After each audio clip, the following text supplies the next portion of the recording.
Have you ever wondered what it would be like to be in Star Wars? Well, allow me to introduce you to Contractors, and more specifically, the Star Wars mod.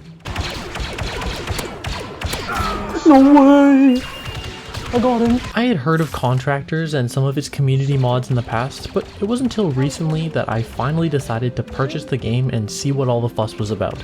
And let me tell you, it did not disappoint. Maybe it's because being in VR is still kinda new to me, but something about looking at my hands and seeing that I'm a droid with 3 fingers is just so weird. But like, the good kind of weird. I hit him! I killed him! I killed him! Look at that! I killed him! Droid supremacy! Right off the bat, this game is immersive. There's almost always Star Wars music in the background, which really makes you feel like you're in the middle of a Star Wars movie.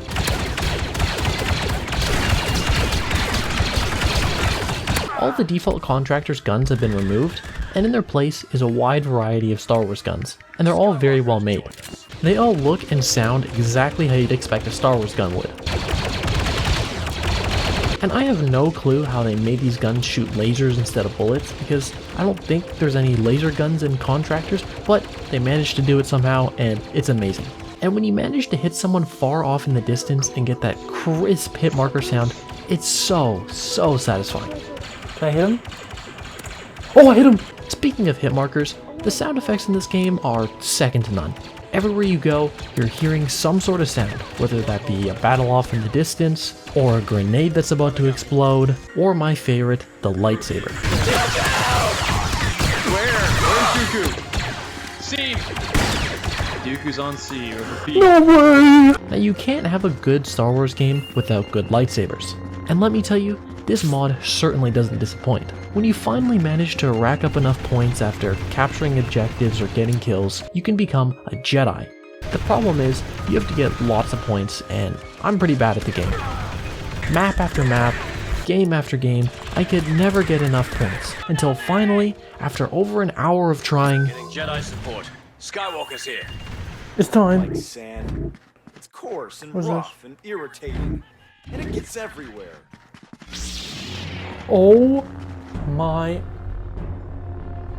Really? Alright, surely that won't happen a second time. Opa. Eventually, I managed to get enough points to become a Jedi before the game ended, and I can promise you that being a Jedi and destroying everything in your sight with a lightsaber is just as fun as you think it is. Come here, boy! Yeah, you want this.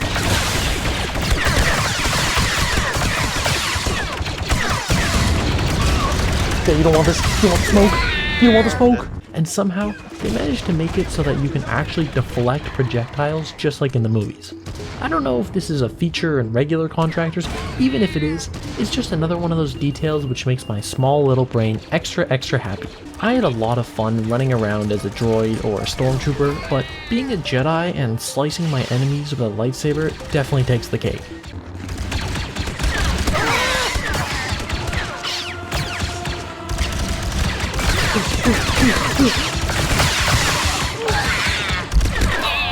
I'm going on a rampage! Being a Jedi is fun and all, but being on the receiving end of the lightsaber, well, not so fun. You look powerful. You look powerful. I kneel.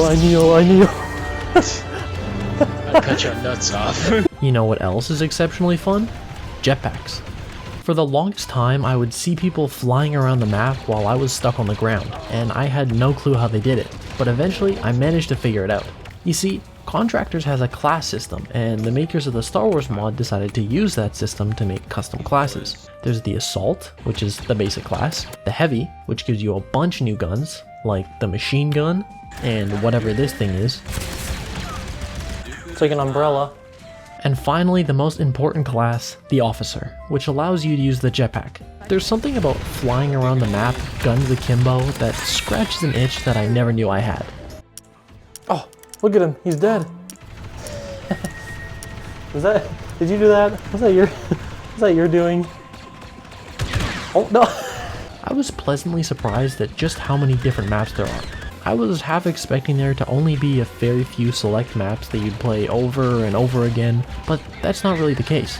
I've played around 5 or 6 hours of this game, and I think I've only seen like half the maps, and the developers are still regularly adding more. As I'm making this video, just last week, they added a new map called Dantooine, and I can say with confidence that it's one of the best maps.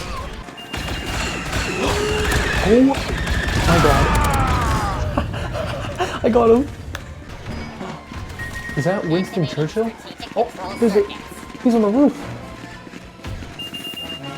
Hello, Winston. If you're a Star Wars fan or fan of the Battlefront games and you have a VR headset or you're thinking of getting one, you'll definitely enjoy this mod. I know that if Disney were to ever catch wind of this mod or decide to make Battlefront VR, they would definitely shut this down in a heartbeat, so if you're thinking of playing it and haven't yet, I'd highly recommend you do so. There's so much more to this mod that I didn't talk about, and I promise that if you have the means, this mod will not disappoint. And you know what else I'd highly recommend you do? Subscribe. But only if this video put a smile on your face at some point. Anyways, thank you, random stranger on the internet, for watching my silly little video. I appreciate it very, very much. Thank you everybody for all the support on my last video if you watched it, and if you didn't, that's okay. I'll put it on the screen now if you want to watch it because I think it's pretty alright. Have a fantastic rest of your day, and I hope to see you again in my next video.